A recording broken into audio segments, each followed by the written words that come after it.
live. Look at that. All right. So, hello everyone. Nice to meet you. Nice to see you again. I'm Jason from Experiences in Channeling. And today I just wanted to come on to just, talk. So, that's what I'm going to do.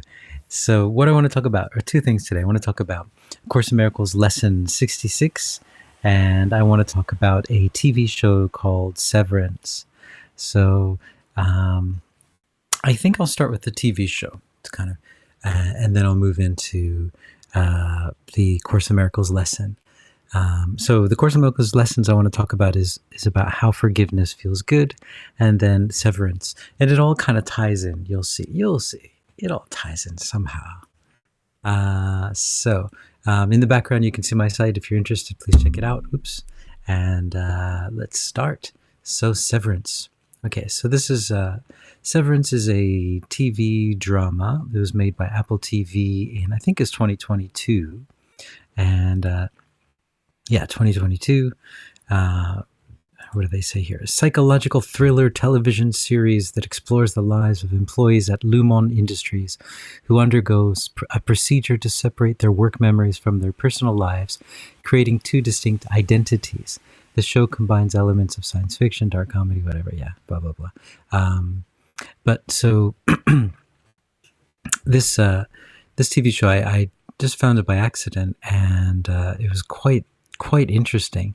And what interested me about it, the thing that interested me the most about it was, like, I wrote a story about this exact sort of, like, it's pretty much the same story. And it was inspired by this book that I had read, which I think this television series was inspired by the same book. It's called The Montauk, or Project Montauk, and which is a very interesting book. I recommend it, by Preston Nichols and Peter Moon.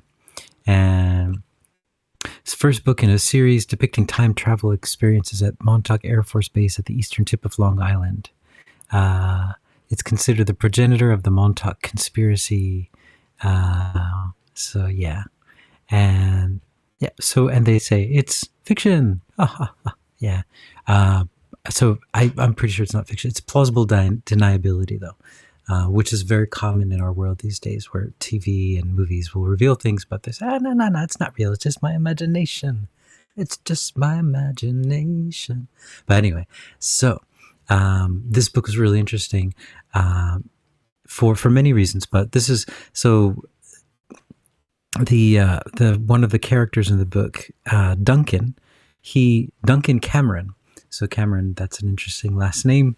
But so he was talking about, so he was working at this place at Montauk, and so 1989, I started to roam around the plant where I was working. I would talk to different people and dredge up information I could, trying to not to appear suspicious. I became irritated when I would come to a certain room. My innards would churn. I sensed very strongly that there was something in that room that was disturbing me. I had to investigate it. And reportedly, only 10 people in the plant had access to that room. So, yeah. I found that virtually no one knew anything about it. And then a year later, the room was cleared out. Let's see. Stranger experience. There's a period when all of a sudden a Band-Aid would appear on my hand. It hadn't been there 15 minutes ago. I couldn't remember putting it on. This happened more than a few times. One time I was sitting at my desk and my hand started to ache. The back of my hand was sore and there was a Band-Aid on it. I absolutely knew that I had not put that Band-Aid on, nor had I put it on. I became very suspicious. Got up and went to the nurse. I said to her, "This may sound wacky, but I was in here for a Band-Aid." Was I in here? But anyway. But basically, he starts to realize that he actually was working in a special part of this building. There was a special room, and he was a project director, but he had a split mind. And so he was kind of high up in this place, but he never even realized it. And so that's basically what this drama Severance is about. These people are working at this company. It's directed by Ben Stiller, which is also very interesting, and produced by Apple. But this is basically mind control. And what they do though is it's they make a choice to do it. They say, I in my life, there are too many difficult things going on. I would like to forget about my life during my work life. And that's the trade-off. And that's a very interesting thing. And they don't know what they're doing. So like they're working on these computer screens that just have these numbers, and they're doing data processing, which is exactly what my story was talking about too. And it was kind of, they would feel emotions from it. Some of the data, some of the numbers would feel scary, but they didn't know. So no one on this floor, they don't know exactly what they're doing. And I don't know yet either, because I haven't finished the drama. But it was very interesting to me for many different reasons. But the main reason is, well, first of all, this exact thing happens. This is not an uncommon idea. This is people who work in, well, anyway, I don't want to go too much into it, but on a different sense, it also happens to us too. So when we become unconscious, so when we're on like robot, we're kind of acting as a robot when we go to work, or when we do something where we're not doing what we want to do. We're kind of separating ourselves. Like, so for example, if I go on the train sometimes here in Japan, or many times, during the rush hour, it's crazy. People are rushing all over the place. People are pushing, and people are not themselves. They're a different person. That's not them, but they've taken on this kind of robotic persona. And so in a real sense, that's what we do in order to fit into this world, because this world we don't fit in as humans into this crazy world where it's all about competition, and it's all about, it's like cutthroat competition. You got to be better than this person, all of these sorts of things. It's like, as humans, we're just made of love. We just want to love. And so we have to cut off a part of ourselves when we enter this world. I mean, I know that's what I was trained to do. You just kind of like, suck it up and just go out there and do it, because no one's going to, either don't do anything or do it. And that's what I was trained. And I've been spending the last, maybe, how many years has it been? 6-7 years, untraining myself from that and just moving into doing what makes my heart feel right. And so I thought on many different levels, this was an interesting drama, because we can all relate to this, because we're all doing this. We're all cutting off a part of ourselves when we go out into the work world, or we have to be a certain person. We have to speak a certain way. We can't be ourselves. And so, yeah, but that's what we do. And we sacrifice a part of ourselves in order just to fit into this world, in order to just work. And I don't think that's what we're meant to do here. I think we're meant to shine our light wherever we go, and not to be someone else, and not to fit in. I don't think we're not meant to fit in, especially in this system. This system is not built for humans.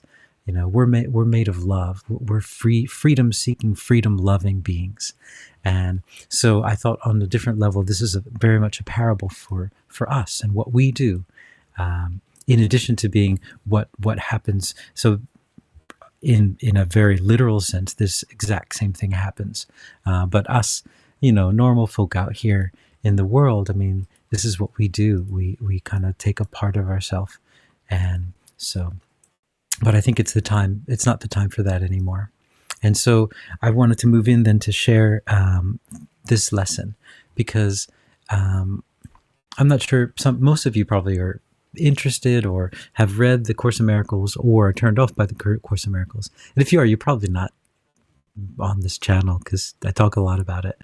But even if you're not, if you're on the fence or you're not on the fence, the one thing that I found, the reason that I continue doing the Course in Miracles is because it makes me feel good. I mean, that's basically why we do anything in our lives, right? We don't want to do something that makes us feel bad. We want to do things that make us feel good. And I found that this makes me feel good. And it's not just reading the lessons. The lessons, you read them and you understand it intellectually. That's fine. But that's not the point of the lessons. The point of the lessons are that you internalize this. And so my happiness and my function are one. And so what's your function? Your function is to forgive, right? Forgive the world. Forgive yourself. And when you do that, you bring not just to yourself, but to everyone around you and to the whole area around you. You bring love. So just by forgiving, it actually makes you feel so good. But it's not like a simple like, oh, I forgive you, I forgive you. It's you got to get into meditation, and you'll start to see things that you're unforgiving about. It could be something on the news. It could be a major figure, political figure. It could be something, or someone in your family or someone that you work with, and they'll come up and you'll just like, I can't forgive this person for this. You're holding on to that. That's causing you pain. That's causing you sadness. That's the reason you're not feeling good, is because you're holding on to that. It's not helping anyone. And so if you're able to just let it go in your meditation, if you just let it go and forgive, then you'll start to feel this amazing feeling. And it's like it just feels so good. It feels better than anything else you could ever imagine in your life. It's a feeling of peace, but it's so much more than just peace. And so that's why I recommend this. And I wanted to share this because I thought it was really, really helpful for me too. So my happiness and my function are one, right? So here we go. Let's see. Their forms are different, but their content is one. So forgiveness and your happiness are the same thing. It looks different, but it's the same thing. So here, the ego does constant battle with the Holy Spirit on the fundamental question of what your function is. So does it do constant battle with the Holy Spirit about what your happiness is. It is not a two-way battle. The ego attacks. The Holy Spirit does not respond. He knows what your function is. He knows that it is your happiness. So this is what's going on in your mind, right? You think that your ego is always trying to tell you, you got to get that job, you got to live over there, you got to do this, you got to do this. Otherwise, you're not going to be happy. And the Holy Spirit's just like, I'm not going to reason with the ego. The ego is insane. I know that your happiness is just forgiving, just letting the world be what it needs to be and forgiving it. That's your happiness. And the ego's like, no, your happiness is becoming rich. Once you're rich, you're going to be happy, all of this kind of stuff. And the Holy Spirit's like, what's this guy's nuts? And so let's see. Today we try to go past this holy, meaningless battle and arrive about the truth about your function. Here we go. So, okay, God gives me only happiness. He's given my function to me. Therefore, my function must be happiness. All right, and so here we go. So here, in this lesson, this is wonderful. So think about this during the longer practice period today. Think about all the many forms the illusion of your function is taken in your mind, and there are many ways in which you try to find salvation under the ego's guidance. Did you find it? Were you happy? Did they bring you peace? We need great honesty today. Remember the outcomes fairly, and consider also whether it was ever reasonable to expect happiness from anything the ego ever proposed.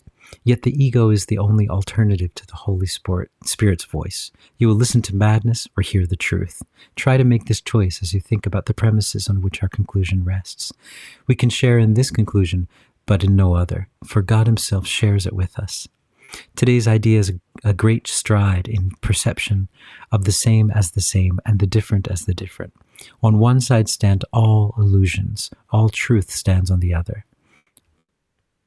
All right, so, so you can get into this. This is really, really wonderful. So you look at all the times in your life. So I was doing this morning in my meditation, looking at all the times I thought, in order to be happy, I need to do this, I need to do this. And I would do these things. And I would find that while these were things that my ego said, worldly success looks like this. And so I thought I have to follow this blueprint, and I would follow the blueprint and I would do it. And I would find myself very unhappy. There'd be blips of happiness, like, I did what I wanted to do. I got here. But then I was thinking, but I'm not really happy. I wasn't really happy. There was just a tiny second where I assumed because I got this, I was happy. And then it was fleeting. It was gone.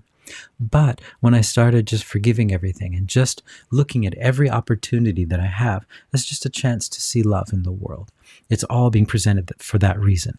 And it's being presented as a chance for me to forgive it. And once I started living that way, and not to say that I'm perfect in it, but I found that my life kind of changed so much, that all the different situations, there's so many things in my life that I didn't actually see, and I started to see. And there's a quote from John Lennon, life is what happens to you when you're busy making other plans. And I think this is very similar to it. We think that whatever it is that we're doing, the reason we're doing it is because of this and this and this. It's like, no, you're here just to love. You're just here to bring the love. And it takes different forms, but it's all the same. You're doing the same thing.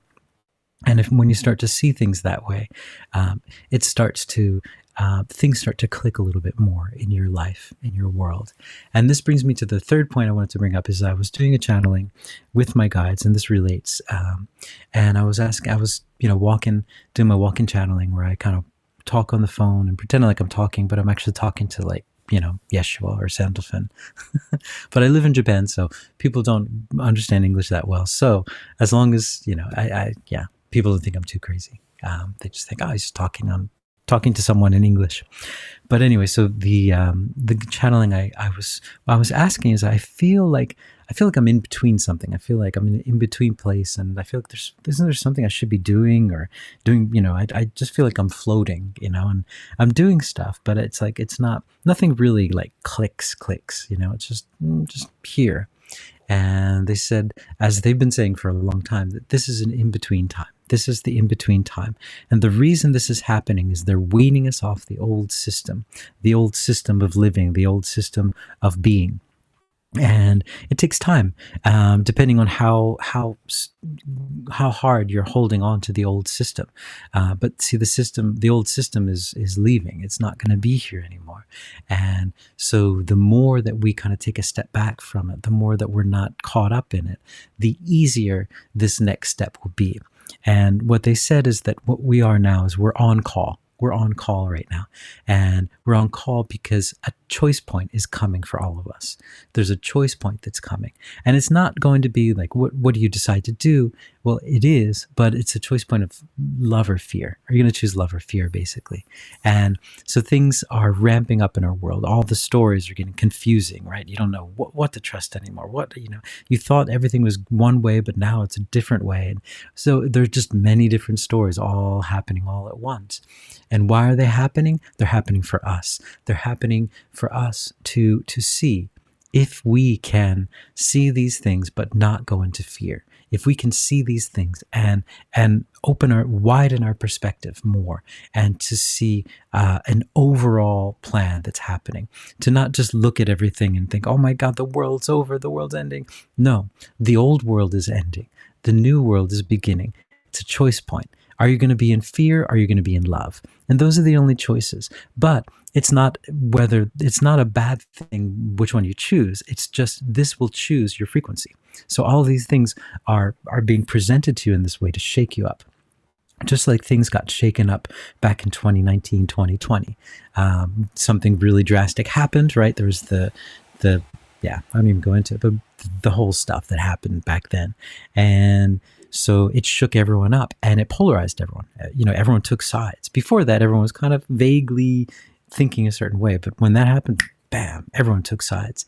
And then you knew exactly where you stood. You knew exactly. You understood. People, family members, or, well, not in my case, but people that you work with kind of just stopped talking to you and things like that, just all of a sudden, out of nowhere. And it was just so obvious. And it was good because it was clear. I mean, it was, it's not good to lose friends and stuff like that, but it's good to know where you stand, because, friends that would cut you off like that probably are not friends. But anyway, so that's what that was. And so this is like a next step. We're just going through this process of all the things are being revealed. And it's like, well, how do you respond to it? And then where do you stand? Where do you stand? That's what the question. Where do you stand? Where's your frequency? And that will determine where you go. And it's not a negative thing. It's not a judgment thing. It's just where your frequency is. And that we needed as a humankind, we needed to be pushed to the edge to see where we stand. We needed to be shaken up so much. And that's what's happening. And so it's nothing to worry about. But it's going to get crazier. It's going to get wilder. But nothing to worry about. Stay in love. Remember that you are not a body. Remember that you're made of love. And so you can imbue things with love. You can start to change the story. And so that was the story. And they said their advice was that you're on call and to get ready. So you're on call. So the choice point, no one knows when exactly the big choice point will come, but so you're kind of on call, you're on standby. And so what you can do now is get lighter. So all the stuff in your life that you don't need, get rid of it. All the stuff that's not serving you, let it go. And the lighter you are, the easier it will be for you when this choice point comes. So that was what they told me. And I hope you guys are hopeful. And hopefully I will see you soon. Thanks for joining in.